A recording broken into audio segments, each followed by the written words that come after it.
Imaginemos por un momento que hay unas obras inmensas en nuestra calle. Vale, sí, el típico escenario de pesadilla con las grúas y todo. Exacto. Hay ruido, hay un montón de polvo y las máquinas bloquean el paso. El sonido de los martillos neumáticos es que es ensordecedor. Sí, de esos que hacen que te vibren hasta las ventanas de casa. Eso es. Y claro, sabes perfectamente que están cambiando las tuberías porque resulta imposible ignorarlo. Pero, a ver, ¿qué pasaría si nos enteramos de que se están cambiando las tuberías más grandes e importantes del planeta? O sea, la infraestructura que hace que el mundo entero funcione, básicamente. Justo eso. ¿Y qué pasa si te digo que no se escucha absolutamente nada? Ni una sola excavadora. Claro, es que lo fascinante de esta reestructuración silenciosa es que, bueno, no hablamos de tuberías de agua o de gas. Ya. Hablamos de las arterias financieras por las que fluye pues, la liquidez de toda la economía global. Y que no hagan ruido en los telediarios, ojo, no significa que la obra tecnológica no sea de una magnitud colosal. Y por eso precisamente hoy vamos a sumergirnos en un análisis a fondo sobre lo que está ocurriendo a nivel estructural a principios de este año, de este 2026, en el sistema financiero mundial. Un tema que, la verdad, trae mucha tela. Muchísima. Nos vamos a basar en un desglose analítico en vídeo del canal de YouTube llamado The Bullwinkle Blueprint. El creador de este vídeo examina una serie de anuncios recientes que además están súper interconectados sobre la red bancaria tradicional SWIFT, Ripple y la criptomoneda XRP. Ujú. Nuestra misión hoy en esta charla es, digamos, separar un poco la espuma. Separar el ruido característico de las redes sociales de los movimientos institucionales tangibles que están pasando ahora mismo. Porque, claro, hay mucha desinformación. Totalmente. Y a mí personalmente me fascina la fricción de este tema.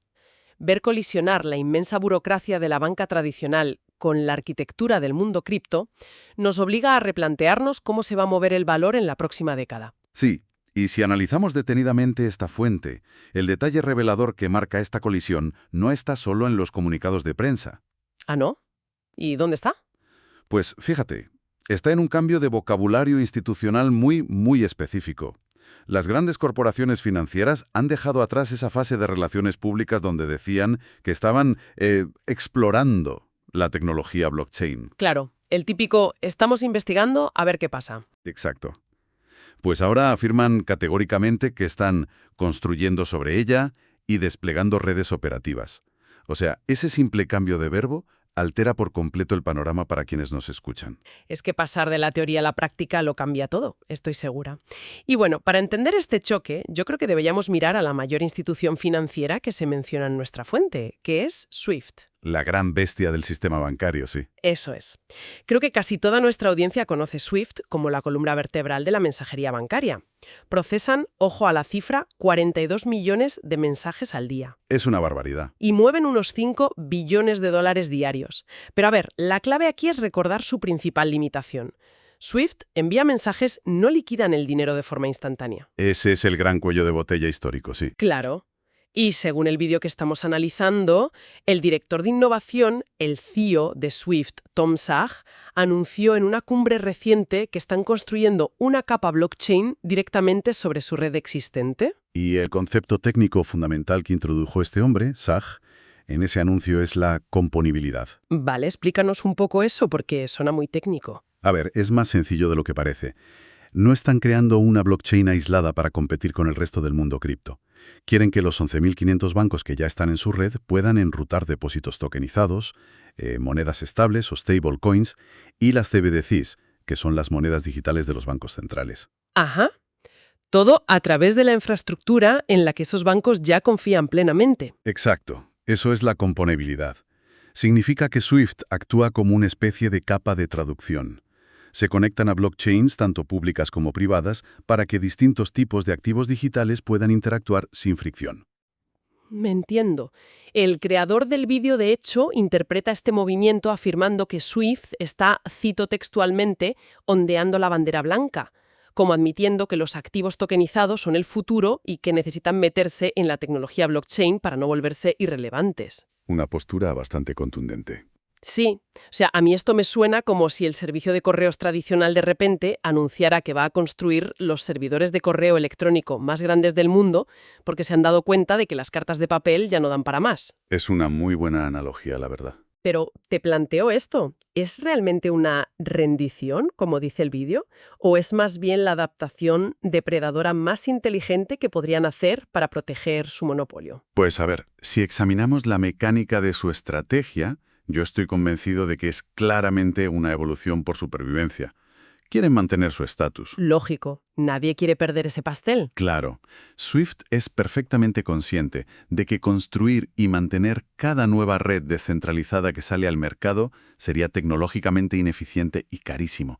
Al apostar por esta componibilidad, buscan convertirse en el enchufe universal. ¿Valo? ¿El enchufe universal? Me gusta el concepto. Sí, imagina que el Banco Central de un país emite una CBDC y una entidad privada en otro continente utiliza una stablecoin sobre una blockchain pública.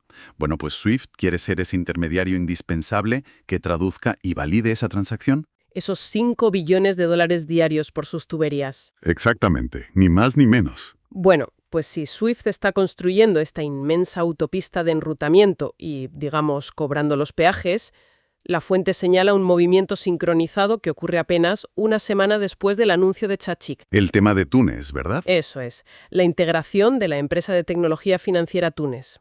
Según los datos del vídeo, Túnez acaba de integrar toda la red de 11.500 bancos de Swift en su propia plataforma para pagos con stablecoins. Que se dice pronto. Ya te digo. Y ojo, que no es un actor menor. Conectan a más de 7.000 millones de carteras móviles y cuentas bancarias a nivel mundial. Yo, en lugar de la típica analogía de la autopista, veo a Túnez más bien como un adaptador de viaje universal. Sí, total. O sea, tienes miles de millones de carteras móviles locales en Asia, en África o en Europa, todas con formatos y regulaciones distintas. Pues Thunes les permite enchufarse sin fricción a la enorme red monolítica central de Swift. Y esa capacidad de interconexión masiva es justo lo que hace que Thunes sea una pieza absolutamente clave aquí. Pero, a ver, la arquitectura se vuelve verdaderamente compleja cuando la fuente introduce a Ripple en este ecosistema. Aquí es donde nos metemos en el barro de verdad. Sí, los documentos del video muestran que Thunes y Ripple, bueno, ya colaboraban de antes, pero ampliaron drásticamente su asociación en septiembre de 2025. Ajá, hace nada. Exacto.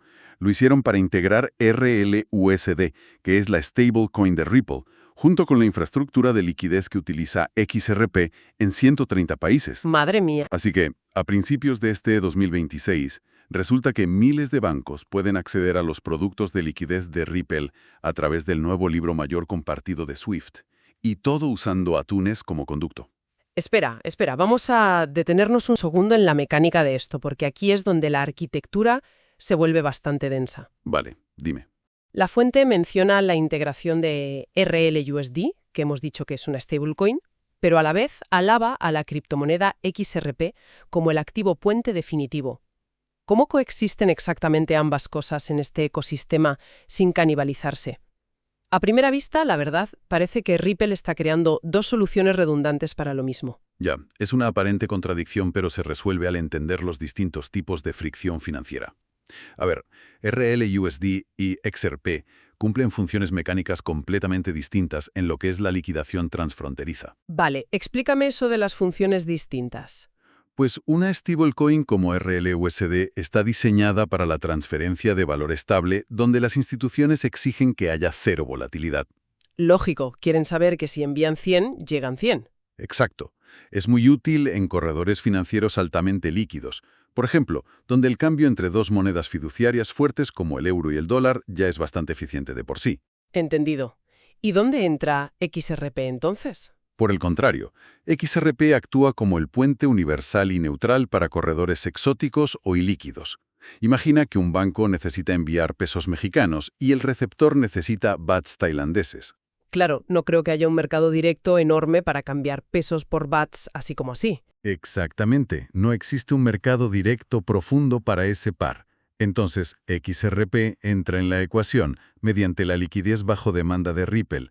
El peso mexicano se convierte en XRP y ese XRP se convierte en baht tailandés en cuestión de, literal, 3 segundos. ¡Wow! Y así eliminas la necesidad de buscar un intermediario carísimo que maneje ambas divisas raras. Vale, entendido el papel de cada activo.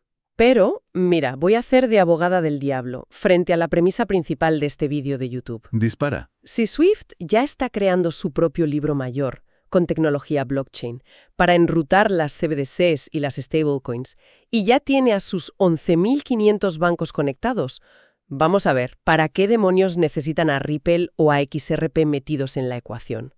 ¿Por qué no lo hace Swift todo por su cuenta, de principio a fin, y se quedan con todo el negocio? Es la pregunta del millón. Y la respuesta radica en el problema histórico de Swift que tú misma mencionabas al principio. Lo de los mensajes frente a la liquidación. Exacto. La diferencia entre mandar un mensaje y liquidar el dinero de verdad. A ver, Swift puede actualizar toda su tecnología para enviar mensajes usando blockchain. Muy bien, pero eso no resuelve el problema del capital inmovilizado. Las famosas cuentas prefinanciadas. Eso es. Durante décadas, para que el dinero se mueva internacionalmente, los bancos han tenido que mantener cuentas nostro y vostro, que así se llaman, completamente prefinanciadas en los países de destino. O sea, ¿me estás diciendo que hay billones de dólares literalmente aparcados por el mundo? Sí, acumulando polvo sin generar rendimiento alguno, solo esperando ahí parados para poder facilitar transacciones de los clientes. Es una ineficiencia brutal. ¡Qué barbaridad! Pues lo que Ripple aporta a través de Thunes es precisamente la eliminación de esas cuentas prefinanciadas. Swift proporciona la red de comunicación universal y toda la capa de cumplimiento normativo que los bancos ya tienen integrada y confían en ella. Y Ripple proporciona el mecanismo criptográfico para la liquidación instantánea del valor. Vale, lo veo clarísimo ahora. O sea, Swift es solo, digamos, la línea telefónica hipersegura por la que los bancos acuerdan la transacción. Pero Ripple es el sistema de teletransporte físico que entrega los fondos al instante. Muy buena forma de verlo. Y claro, al hacer eso, liberan todo ese capital enorme que antes estaba atrapado en cuentas extranjeras muertas de risa. Esa es la revolución silenciosa de la que hablábamos. Pues sí. Ahora bien, ver estos diagramas de arquitectura en presentaciones teóricas en YouTube es una cosa, pero la fuente nos dirige a un terreno de pruebas institucional muy real, físico, donde esto ya está operando hoy. Hablamos de Singapur. Ah, sí, el laboratorio del mundo criptoinstitucional. Totalmente. Y el cronograma de despliegue en Singapur que expone el vídeo es un indicador clave de cómo funciona la adopción a nivel estatal. Resulta que Ripple obtuvo una licencia de pago ampliada de las autoridades singapurioses y tan solo 4 meses después, en marzo de este año, lanzaron un proyecto de infraestructura nacional llamado Bloom. Y ojo, en colaboración directa con el propio Banco Central de Singapur. Es que es muy fuerte. A ver, yo he trabajado con grandes empresas y conseguir una licencia financiera de alto nivel y lanzar una infraestructura soberana en 4 meses es un simple parpadeo en tiempo burocrático. Totalmente de acuerdo. Normalmente, a una institución de ese calibre le lleva 4 meses solo aprobar los presupuestos iniciales para pagar a los auditores. Sí, es que es de locos. Y ese ritmo tan acelerado ilustra perfectamente lo que el creador del vídeo denomina velocidad institucional. Además, la elección de Singapur no es casualidad para nada. Claro, no han tirado un dardo al mapa. Para empezar, Túnez tiene sus raíces corporativas allí, y Ripple lleva ya años demostrando a la autoridad monetaria de Singapur los mecanismos exactos de cómo reducir costes y cómo mitigar el riesgo de contraparte. Básicamente se han ganado su confianza a base de datos. Exacto. Al demostrar cómo su tecnología desbloquea ese capital inactivo en tiempo real del que hablábamos, lograron convencer a uno de los reguladores financieros más estrictos y, también hay que decirlo, tecnológicamente más avanzados del planeta.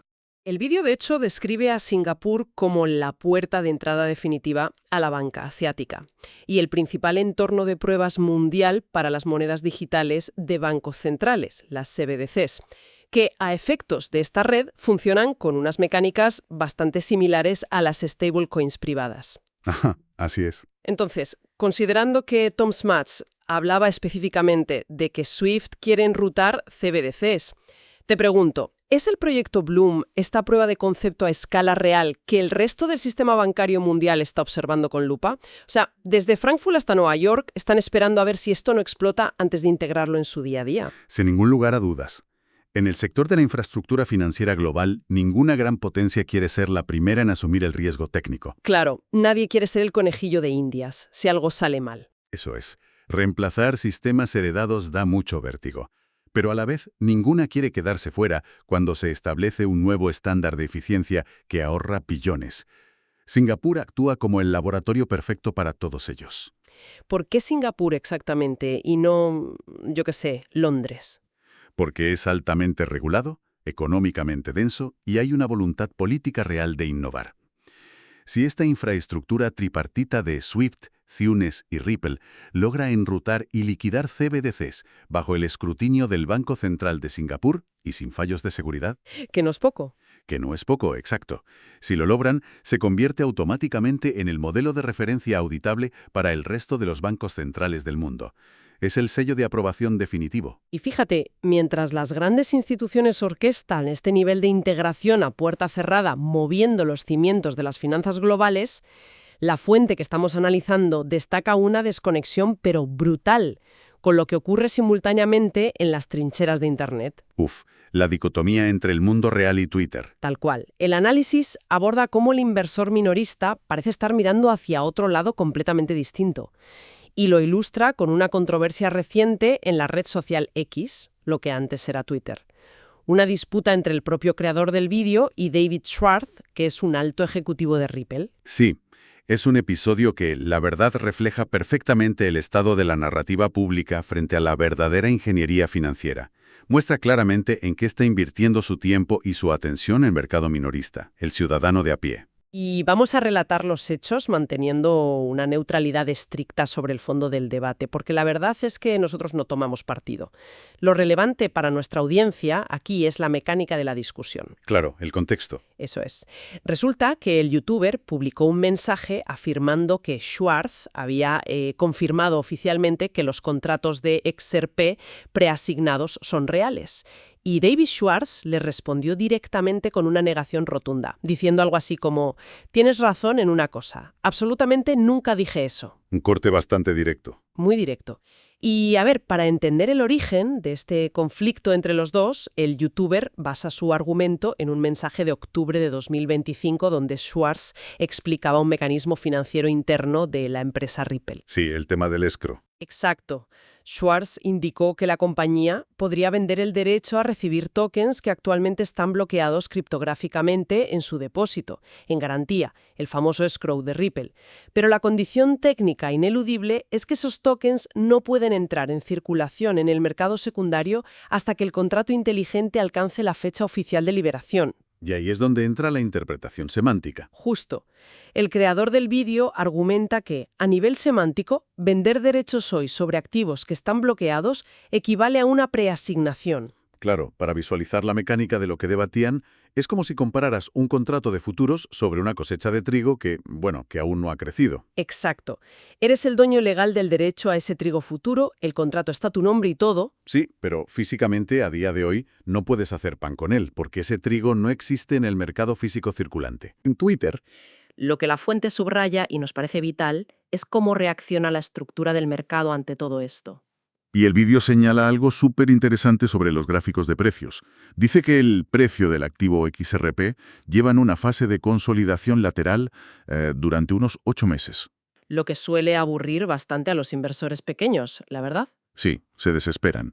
Pero el autor argumenta que este patrón técnico de acumulación sostenida es idéntico a las métricas que precedieron a los mercados alcistas exponenciales que vimos en 2017 y en 2021. Pero recalca una diferencia fundamental con aquellas épocas, y esto me parece clave. Las expansiones de 2017 y 2021 estaban impulsadas casi exclusivamente por la especulación minorista pura y dura. Sí, por la promesa abstracta de lo que la blockchain podría lograr en un futuro lejano. Era todo mucho hype. En cambio, la consolidación actual, en este 2026, está anclada en el despliegue de infraestructura real y utilitaria, con entidades gigantes como Swift reconociendo públicamente la necesidad de integrar estas redes. Y mientras el inversor minorista gasta toda su energía debatiendo semántica en Twitter sobre los depósitos en garantía, se está perdiendo la verdadera revolución tecnológica. Una revolución que, irónicamente, ya tiene literalmente en sus propias manos. Y la fuente ilustra esto con una transición hacia la tecnología para usuarios cotidianos, mencionando específicamente la cartera de hardware Tangem. El ejemplo de Tangem es crucial en el vídeo, porque demuestra cómo la madurez tecnológica no solo está ocurriendo a nivel de bancos centrales en Singapur, sino también en la interfaz que usa el usuario final en su casa. ¿Sí? El creador relata cómo configuró esta cartera, que tiene forma de tarjeta de crédito normal, en apenas 3 segundos utilizando la tecnología NFC de su teléfono móvil. Sí. Sin cables, sin apuntar palabras raras en un papel, sin procesos complejos. La acercas al móvil y listo. Y lo que realmente destaca el vídeo y donde me gustaría que profundizaras un poco en el mecanismo es que el usuario pudo poner a trabajar sus tokens de la red Solana haciendo staking para obtener un 6% de rendimiento anual. Ajá. Y todo esto sin que los tokens salieran en ningún momento de la seguridad de su cartera fría. A ver, ¿cómo es técnicamente posible generar rendimiento participando en una red activa si los activos supuestamente están aislados en un chip físico que no tiene conexión a Internet? Pues fíjate, esa es la evolución invisible de la que hablamos. Es brutal. En los primeros días de las criptomonedas, para hacer staking y ganar intereses, tenías que transferir tus fondos a un tercero, a un intermediario. ¿A un exchange o a una plataforma de esas que luego quebraban? Exactamente. Asumías el riesgo de contraparte de que desaparecieran con tu dinero. Con las carteras frías modernas, como esta tarjeta, el mecanismo cambia radicalmente. No envías los tokens a nadie. ¿Y cómo funciona entonces? Lo que haces es firmar un contrato inteligente criptográfico que delega únicamente los derechos de voto o el poder de validación de esos tokens a un nodo en la blockchain. La clave privada, que es la única que de verdad puede mover y gastar los fondos reales, jamás de los jamases abandona el chip seguro de la tarjeta física que tú tienes en el bolsillo. Ah, qué inteligente. O sea, el usuario participa en el consenso de la red, recibe sus recompensas diarias, pero mantiene la custodia absoluta de su propiedad. Exacto. Nadie te lo puede robar. Pues esa capacidad de interactuar con contratos inteligentes súper complejos sin comprometer la custodia y, sobre todo, hacerlo con la simplicidad de acercar una tarjeta de plástico al teléfono, demuestra que la tecnología se está volviendo invisible. Se está integrando en lo cotidiano. Sí, y esto conecta perfectamente ambas partes del análisis de hoy, tanto en la infraestructura de miles de millones de dólares de Swift y Thunes, como en la cartera física de un usuario particular en el sofá de su casa. La complejidad criptográfica se está ocultando bajo interfaces muy sencillas e integraciones silenciosas. Totalmente.